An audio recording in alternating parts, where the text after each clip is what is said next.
Welcome guys. In this lecture I will explain how to hide unhide worksheets in Excel. As in previous lecture we are already created these worksheets, right? Now first I want to hide this basic worksheet. Why? Because let's assume we have 10 worksheets. One worksheet have unnecessary things. Remaining 9 worksheets have required data to print that particular or Excel worksheets.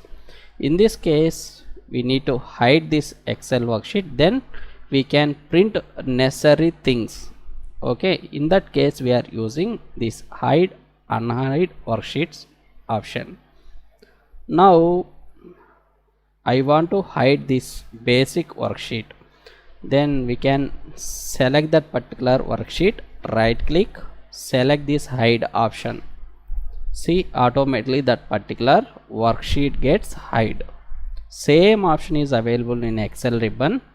Go to this format drop down. See, here we have option called visibility settings. Under this visibility settings we have option called hide and unhide option. Then select hide sheet option. Automatically that particular sheet get hided. If you want to unhide these worksheets, directly we can choose format, go to visibility settings. See, here we have option called unhide sheet option. Okay, select this unhide sheet. Automatically it will give this dialog box. If you want to select any Excel worksheet, that particular worksheet gets unhide. Okay, click on OK button. See, this particular worksheet get unhide. Same option is available in this worksheet also.